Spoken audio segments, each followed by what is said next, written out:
No v prvom rade by som povedala, že riešila by som akutné stavy tým, že nielen by som potlačovala príznaky, takže určite by som rodičom radila, aby hľadali možnosti od začiatku podporovať dieťa v zlepšení imunity. A na to sú rôzne technológie. V určitom období som sa venovala aj homeopatii, čiže aj homeopatia je určitým postupom, ale ja sa hlavne venujem skenár terapii. Skenár terapia je elektroterapia, čiže je to niečo, čo je u nás uznávané, používané normálne v zdravotníctve, ale táto elektroterapia je trošku nadstavbová, pretože dokáže veľmi dobre komunikovať s našim centrálnym nervovým systémom. Deti to často nazývajú, že voláme do mozgu, aby sa mozog zobudil a vedel povedať, čo majú ktoré bunky robiť, aby moja choroba z tela odišla. Skenár dokáže komunikovať cez naše nervové vlákna typu A, B a C, hlavne vlastne ovplyvňuje autoregulačný nervový systém, takže dokáže nakopnúť tento systém k tomu, aby urýchlenejšie prebehla imunitná reakcia v tele a nastalo rýchlejšie uzdravenie tela. Čiže nejde tu o to, že ak človek ochorie, on už chorý nebude, lebo ten vírus, baktéria, ak sa už do tela dostane, ona má určitý svoj priebeh, ale tento celý priebeh sa tým skenárom vlastne urýchli. Takže niekedy tie choroby sú kratšie, intenzívnejšie, ale je rýchlejší návrat ku zdraviu. Čiže určite niektorí poznáte, keď máte niekto chrípku, prejdete si napríklad tie 2 týždne, potom idete už do práce, ale stále je tam ako keby taká únava v tele. Tak po skenár terapii sa naši pacienti dostávajú rýchlejšie k zdraviu. To znamená, že oni tú chrípku prežijú možno za kratší čas, veľmi intenzívne, pretože my vlastne podporujeme imunitu k tomu, aby ani jedna bunka, ktorá je napadnutá vírusom, tam v tele nezostala a v budúcnosti robila nejaký problém, ale aby každú tú jednu bunku vlastne telo rozpoznalo a vyhodilo ho von. Hej? A to sa všetko vlastne robí cez imunitu a potom samozrejme cez jednotlivé orgány, ako sú plúca, oblička. Únavový syndrom, ktorý často býva po tej chrípke alebo po korone alebo po niektorých výrozách, tam nie je. Ten pacient by sa zrazu dostával do plného zdravia, ako keby sa nič nestalo. Ale ono sa stalo, len to telo si dokázalo rýchlo poupratovať tým, že presne našlo tie miesta, ktoré treba podporiť cez imunitu, cez hormonálny systém, cez úpravu metabolizmu. Pričom o tom rozhoduje nie skenár, ale rozhoduje o tom autoregulačný systém, ktorý každý v sebe máme a ten nás vlastne reguluje všetky naše procesy v priebehu celého dňa. Naše ľudské telo my síce vnímame ju ako hmotu, ale táto celá hmota môže fungovať len na základe elektrických impulzov. A tie elektrické impulzy vlastne vytvára náš mozog a cez nervové vlákna, čo ja tomu hovorím, že to sú komunikačné kanály, prídu k tej hmote. A tá hmota sa vlastne týmto aktivuje. Čiže vždy musí prísť impuls a potom tá hmota cez tú bunku, keď spustí chemickú reakciu, je ten výkon. Čiže pre mňa, tak ako kvázi medicína ma veľa ako naučila, ale naučila ma, že to vnímam ako orgán, ako ten hmotný systém, ale nie ten hýbajúci. A ten hýbajúci je vlastne náš nervový systém.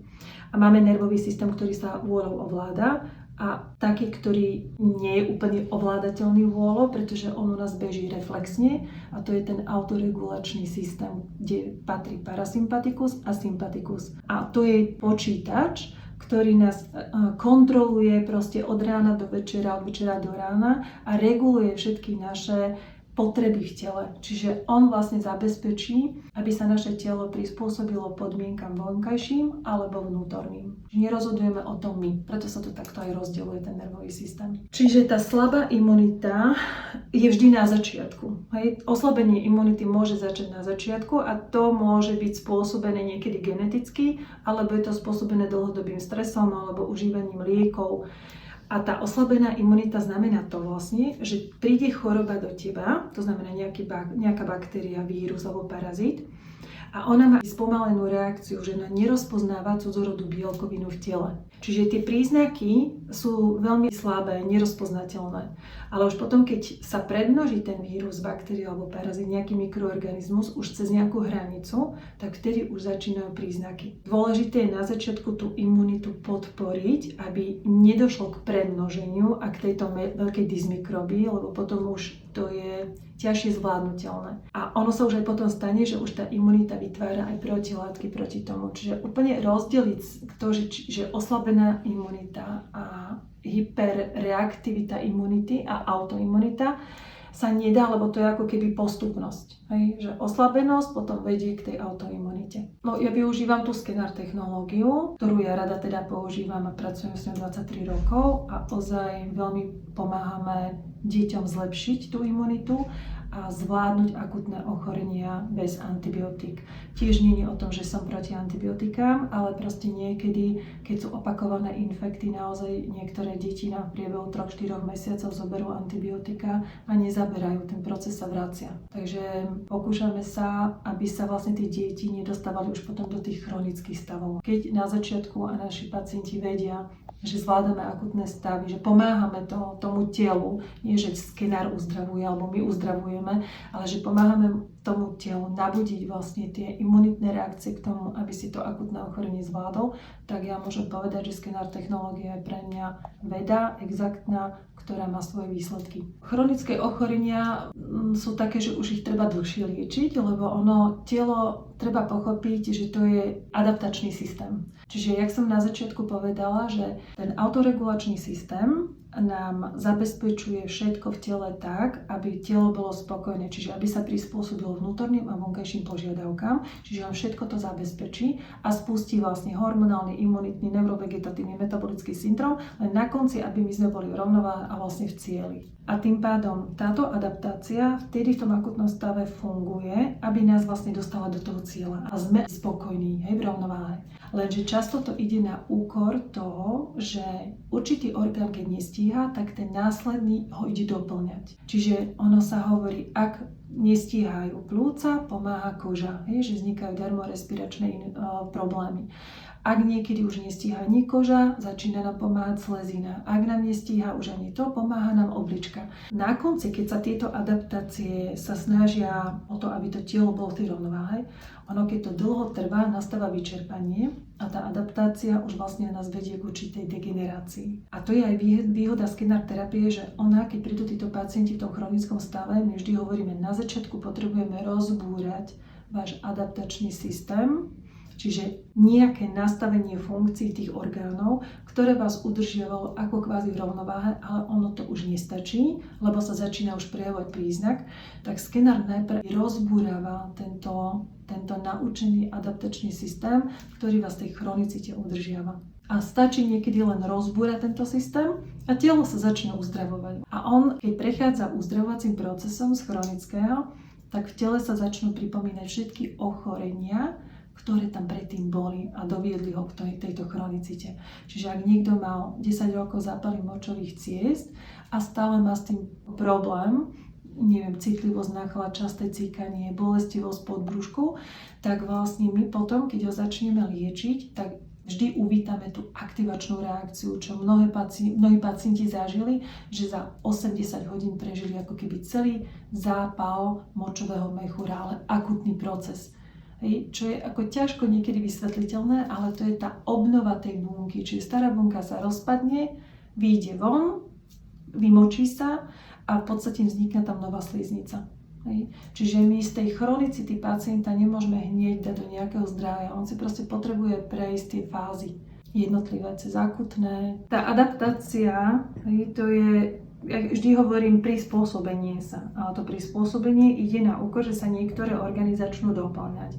A teraz, keď oni sa doplňujú, tak niektoré sa prečerpajú. Vtedy sa začína prejavovať to ochorenie. A potom vlastne, ale keď toto dlho trvá, toto celé ako keby pomáhanie, to sa vyčerpá. A my už len potom v klasickej medicíne často len riešime príznaky. Tam treba nachádzať tie prírodzené spôsoby podpory procesov, ktoré sú prírodzené pre telo. Čiže nepotláčanie, nemenenie chemickej reakcie, neblokovanie receptorov, ale zaktivovanie proste toho nervového systému k tomu, aby on pochopil. Preto veľakrát ja hovorím, že my neuzdravujeme pacientov, len v podstate ich potrebujeme z tohto zacyklenia vyhodiť. Preto my to často hovorím, že to je tréning ako keby toho celého adaptačného systému, aby on vždy vedel flexibilne sa prispôsobiť. Keď niečo nám príde, začneme odhliňovať.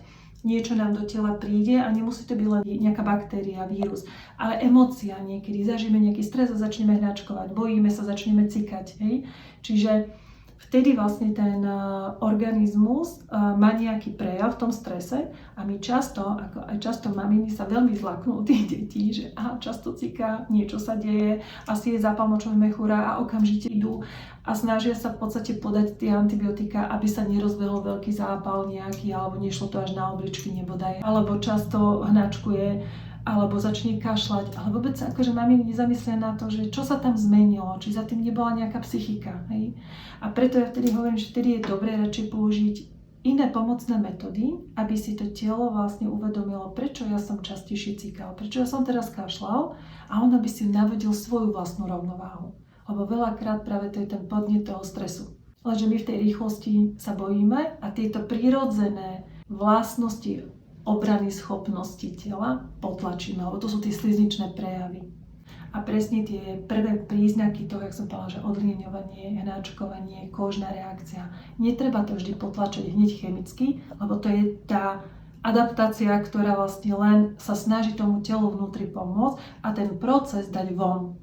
A my často to potlačíme. A z toho často aj potom vznikajú tie problémy, že tie deti sa proste dostávajú do chronických stavov. Funkčná porucha v tele niekedy nám začína práve nie príznakom daného orgánu. Čiže začne vás niekedy bolieť hlava, máte pocit, že je to migréna. Idete k neurologovi, on povie, nie je to typ migrény, ale máte stále bolesť.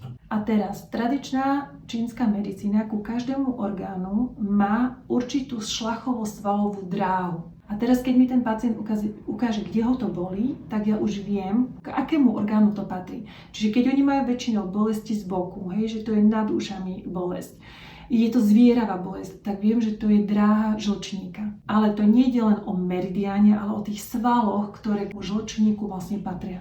A takto to celé telo, kostno-svalové, je presne rozdelené k jednotlivým orgánom. Tam už vtedy, keď začína tá bolesť, tak to telo vlastne cez tú bolesť si hlási, že ja mám trošku problém niekde v žlčníku. A teraz ten žlčník, čo to teraz znamená? Na jednej strane úprava stravy, tam sa už veľakrát môže veľa vecí zmeniť. A na druhej strane sa pýtame na emócie. Čo ten človek prežíva? Pretože žlčník veľmi často je spojený s pocitom hnevu, frustrácie, potlačenej zlosti, závisti, žiarlivosti, čo sú normálne vlastnosti, ale ľudia si ich nevedia priznať a potláčajú ich. Čiže žlčník často je o potlačených emóciách. Alebo ak je problém s močovým mechúrom, nemusí sa hneď prejavím. Áno, dobre, stane sa, že idete do bazénu, naozaj chytíte baktériu, akutný zápal. Ale keď sú to tie chronické, vleklé a nič sa ani nedokazuje, tak často ten prvý príznak môžu byť zápaly dutín. Prvá vec, ktorá sa tam hlási. Alebo veľká citlivosť na chlad. A až potom, keď toto sa všetko ignoruje alebo nejakým spôsobom potláča, tak sa nám potom rozvinie ten zápal močového mechúra, ktorý sa už dá klasickou medicínou pekne dodiagnostikovať. Meranie tých akupunktúrnych bodov nám dáva veľkú odpoveď. Táto diagnostika v mojej praxi, ja môžem povedať, že na 99,9% mi vždy ukázala u pacienta, aj keď ja som nevedela niečo doriešiť, kam mám ho poslať a čo treba sledovať. A vždy to bolo potvrdené. Ale telo, aby nám zabezpečilo, aby my sme žili, bude všetko pre vás robiť preto, aby vy ste fungovali. Ale v jednom momente sa to vyčerpá. Hej? A bude to už príliš neskoro, alebo sa ešte dá niečo s tým robiť. Vždy som chcela byť lekárka. A aj milujem celú medicínu, aj diagnostiku, len som chcela ešte ľuďom trošku inak pomáhať, že nie len stále všetko potlačať a používať tie chemické lieky. Naučila ma to hlavne medicína, keďže som robila po Dunajských Biskupiciach na plúcnom oddelení a tam som vlastne pochopila, že naozaj tá istá liečba u tej istej diagnózy nie každému zabralo. Čiže to ma učilo hľadať, že prečo to takto nefunguje. Keďže je to tá istá diagnóza, tie isté chemické lieky a výsledky vždy boli iné. Niekomu zabralo, niekomu nezabralo. Dcéra bola tým dôkazom, prečo som potom k tomu išla, pretože ona mala od malinka, od pol roka boli zistené, že má infikovaný moč E. coli a mali sme ju stále sledovanie. A pri každom akomkoľvek zápale, či to boli dýchacie cesty, horúčky, sme vždy museli kontrolovať moč. A ako trojročná sa to veľmi prevalilo. V júli sme dostali prvý hnisavý zápal obličky, pyelonefritídu. Skončili sme na antibiotikách, potom august bol druhý zápal, čiže my sme proste preliečili 2 týždne dobre znova. A v septembri som už bola zúfalá a som hovorila lekárom, čo ja môžem proste pre ňu spraviť. Všetko dodržiavam, čo mi vravíte, vyseptol na večer, proste všetko, pitný režim, proste všetko. A čo ešte? No nič, že uvidíme, ako sa to bude vyvíjať. No a v oktobri dostala 4. hnisavý zápal a to sú naozaj vysoké horúčky, ťažko sa to zráža, aj ten zápal, tá pyelonefritida je ozaj veľmi nebezpečná ako pre to dieťa. A vtedy som si už povedala, že stačí, že ja proste musím niečo nájsť. A vlastne to bol október a ja som v máji predtým vlastne stretla prvýkrát skenár. Vtedy ma veľmi oslovil, ale proste stále som tak rozumovo, cítila som vnútri, že to je niečo, to čo chcem robiť. Ale potom toto bolo také, som si povedala, že OK, ak toto tu zaberie, tak to musí niečo fungovať. A tak som išla za to pani, ktorá mi tu ten skenár požičala domov. Naozaj som veľa nevedela robiť, ale proste niečo ma naučila, začala som robiť a ten cyklus tých 4 pyelonefritid sme preťali. Čiže ja som potom v novembri čakala, či ten zápal príde alebo nepríde a neprišiel. A tam som vlastne už v decembri podala výpoveď. Ja som vedela, že toto chcem robiť. Ja som nevedela ešte nič o tom, ale vedela som, že chcem sa ísť učiť. Je to moja cesta a je to to, čo asi ja takýmto spôsobom chcem pomáhať ľuďom. A potom to ešte trvalo 4 roky tej práce s dcérou a potom to vlastne po 4 rokoch pravidelných kontrol na nefrológii, kde potom nás už vylúčili z nefrológie, že všetky zmeny, ktoré sa na ultrazvuku ukazujú ako chronické zmeny po tých zápaloch, močové cesty a oblička upravila tak, že je veľmi málo vidieť aj jazvu. Lebo po každej hnisavej pyelonefritide vzniká jazva na obličke a ona ich tam nemala. Čiže vlastne telo to kompletne zregenerovalo a nás vlastne už vylúčili, že nepotrebujeme chodiť na vyšetrenie. No a za 15 rokov práce, kde som väčšinou liečila deti s ťažkým postihnutím, to znamená popôrodné traumy alebo formy krvácania, detské mozgové obrny, ráštipy chrbtice, hydrocefália, kde to nemalo byť, že nahradenie medicíny, ale zlepšenia kvality života, čo naša klasická medicína má naozaj len v tom, že sa podporí nejakou fyzioterapiou, Vojtovou metodou, ale tá skenár technológia na tých deťoch, keď som začala robiť, tam sa naozaj diali veľké zázraky v tom zmysle, že ten nervový systém začal veľmi fungovať, objavovali sa nové funkcie. Deti, ktoré proste mali predpoklad, že nebudú sedieť, nebudú štvornožkovať, nebudú sociálne aktívne, tak toto všetko vlastne po tých terapiách sa tam začínalo objavovať. Samozrejme nie u každého pacienta rovnako v rovnakom čase, lebo je to individuálny proces u každého dieťaťa, ale ja môžem povedať, že ja som tie výsledky videla, vidím a verím tomu, že budem vidieť. Základom vlastne je to, že pri tejto celej ceste s tou prácou s tými deťmi som pochopila, že telo sa vie uzdravovať a to je veľmi dôležité si uvedomiť. Taký zatiaľ najväčší príbeh Mišky Chlebíkovej, ktorú mi doniesli ako 10-mesačnú, ktorá vlastne mala hydrocefáliu, mala ráštip chrbtice, tracheostómiu, pretože nevedela udýchať a mala zavedený pek do žalúdka. Takže to malé teličko 10-mesačné, keď mi doniesli so všetkými prístrojmi, pretože v podstate v tej klasickej medicíne to bolo o sledovaní. Toto je taký pre mňa naozaj najväčší zázrak, ktorý som uvidela, ako sa to telo dokáže uzdravovať. Dá sa povedať, že po prvom mesiaci práce, kde sme urobili 6 terapií, tá Miška sa veľmi zmenila. Začala byť aktívna, začala sa smiať, začala vlastne hýbať ľavou končetinou, pretože keď ju doniesli, ona ju mala úplne len ako nepohyblivú, nohy nepohyblivé. A začala aj viacej vlastne vedieť dýchať, čiže nemuseli ju stále ambuvakom predýchavať. Ten celý proces vlastne, jak som videla, jak sa to telo uzdravuje, samozrejme prichádzali nám tie aktivačné fázy, ekzémy, odhliňovania, hnačky, horúčky, ale tí rodičia naozaj boli tak nastavení, že to pochopili, čo je to vlastne tá ochrana a ako sa telo najprv musí zdetoxikovať, rozbiť tie staré bunky, dať preč. Tak s týmito rodičmi sme to naozaj dali. A vtedy po tom prvom mesiaci mi ona dostala zápal priedušiek. To väčšinou vždy skončili v nemocnici. Ja som im vtedy požičala skenár, pod môjim vedením sa naučili, boli pod môjim dozorom a za 5 dní ten zápal ona prvýkrát zvládla bez antibiotík, pod skenár terapiou, lebo to nie je o tom, že poviete antibiotika, nie, tam treba pracovať, tam stále treba podporovať tú imunitu k tomu, aby ona začala produkovať svoje látky, aby sa ten zápal uzdravoval, čiže to je drina, ale zvládli to bez hospitalizácie, bez antibiotík. No a postupnými tými cyklami, robili sme 3 cykly v priebehu roka po 6 terapií, tak v podstate po roku sa jej vlastne obnovil hltací reflex, že mohli jej vybrať PEC, a to nie je to, že ja som to rozhodla. Ona chodila pravidelne na vyšetrenia a fluoroskopia vlastne potvrdila, že hltací reflex je obnovený.